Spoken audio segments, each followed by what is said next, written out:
रायगड़ा जिला मुनिगुड़ा ब्लॉक अंतर्गत श्रद्धापुर बहु आडंबर सह मां ठाकुराणी यात्रा अनुष्ठित हो जाइछि। एही अवसर में जिलार समस्त ग्रामर भक्त मानकर भिड़ देखा मिली। ग्रामर मंगल पाई प्राय 3 वर्षकु थरे घंट यात्रा अणाई थाए। एही अवसर में विषमकटक विधायक नीलमाधव भिक्का मुख्य अतिथि भाव जोग देइथिया बेले ग्रामर सभापति आशीष साउकरा, राजेश दलपति, नलित मोहन प्रधानी, नीलकंठ दलपति, तारिणी सूर्य, चंद्रशेखर लेमाल पुरी, ललिता प्रधानी, रमेश लेमाल पुरी समेत समस्त ग्रामवासी जनसाधारण सहयोग में कार्यक्रम अनुष्ठित होइछि। आज मां ठाकुराणी घंट यात्रा 5 दिन है चली आसी। ये परंपरा आमर पृथ्वी सृष्टि आरंभ होती। तेणु मो तरफ ठाकुराणी माँ को कोटि कोटि प्रणाम। ये 3 वर्ष थे आम ठाकुराणी यात्रा तेणु ये कमिटी ग्रामवासी समस्त को आम ठाकुराणी समस्त को सुस्थ सबल रखू, समस्त मंगलमय हो ये मो ठाकुराणी पाखे विभिन्न समस्या गाँव समस्या मुझे निश्चित भाव पूर्ण करने चेष्टा कर। मो ना चंद्रशेखर लेमालपुरी, श्रद्धापुर बासिंदा।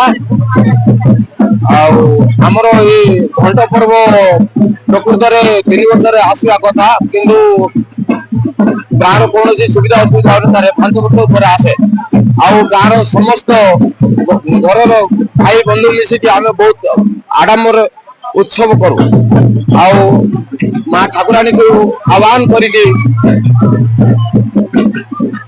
पूजा अर्चना करू। मो बयस 50 वर्ष, ता पूर्व माने 100 वर्ष आगु ये सब चली। बर्तमान आम पीढ़ी रे चली 50 वर्ष ऊर्ध है। माँ ठाकुराणी को जिते बेले आम पूजा अर्चना करू, ग्राम समस्त पुओ झीओ ग्राम प्रत्येक लोक भल भाव सुस्थ रुहते एवं ग्राम चाष बास भल मंद माँ ठाकुराणी को कृपार समस्त प्रकार सुविधा पाऊ। श्री श्री माँ ठाकुराणी घंट पर्व सरदापुर आज शेष रजनी मत निमंत्रण कर हेतु मो तरफ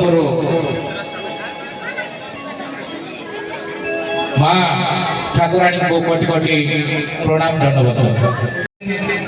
आम अतिथि बंधुगण एवं अंचल आसुवा मोर प्रिय समस्ते आसतु। समस्ते आज शेष दिन आम समस्ते आनंद उपभोग करवा। माँ ठाकुराणी घंट पर्व सरदापुर कमिटी। रायगड़ा दिलीप कुमार पढ़ियारी रिपोर्ट, स्वतंत्र ओडिशा लाइव।